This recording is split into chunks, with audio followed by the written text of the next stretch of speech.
It's become almost cliché to describe a movie as a love letter to film, but this is most definitely true of the Coen Brothers' latest, Hail Caesar. More a series of loosely connected vignettes than an A to B to C plot, Hail Caesar follows a day in the life of studio fixer Eddie Mannix, played by Josh Brolin, as he tries to smooth out the studio's various problems and manage the film's exaggerated golden age of Hollywood ensemble of actors, directors, and journalists. Ostensibly, the film's A-plot involves Mannix trying to rescue the studio's biggest star, played by George Clooney, from a group of screenwriters playfully inspired by the Hollywood 10. But even the stakes here are kept pretty low as to not distract from the film's various other plots, including Mannix finding a way to hide Scarlett Johansson's out-of-wedlock Starlick's pregnancy from the press, and helping Alden Ehrenreich's earnest country cowboy star transition into a serious dramatic actor under Ray Fiennes' fastidious English director. Hanging above all this is Mannix deciding whether to switch jobs to a cushier position outside of Hollywood. The Coens have never been afraid to let their films' plot get distracted by its own characters and setting, and in this respect Hail Caesar might be their most indulgent film yet.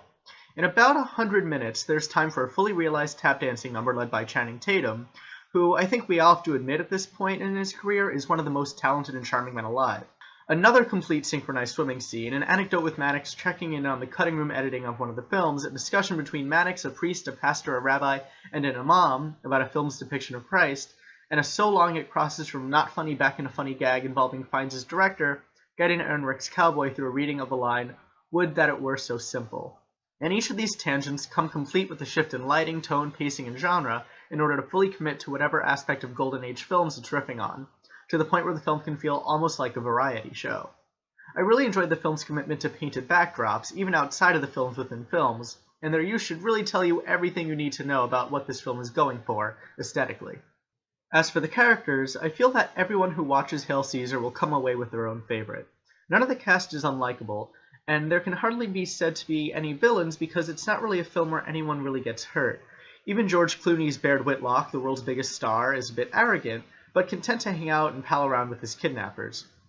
The kidnappers themselves are mainly disgruntled nerdy screenwriters who invite their kidnapped star to join them in talks about communism and finger sandwiches. Johansson's Scarlett is feisty without being acidic, Fiennes' director is haughty but patient, Tilda Swinton's twin journalists are played by Tilda Swinton, and Ehrenreich's cowboy Hobie isn't the brightest, but is definitely the film's warmest character, shining with earnestness and sincerity. Even Mannix, who dresses like a hard-boiled detective and lives by his watch, is a straight arrow and dogged family man who really seems to want the best for everybody at the studio. People who've never heard of the Hollywood 10 or the Hays Code will probably miss a lot of what this film is trying to say just under the surface, but even so, the Coens' enthusiasm for this period of movie making is infectious and should win over everybody in the audience. Hail Caesar spells out its thesis in its closing minutes, but because of the wandering nature of the thing, I can't say I really mind. It's not just a love letter to a period of Hollywood, but to the actors, directors, producers, and everyone else who gave each film their all and made the magic happen.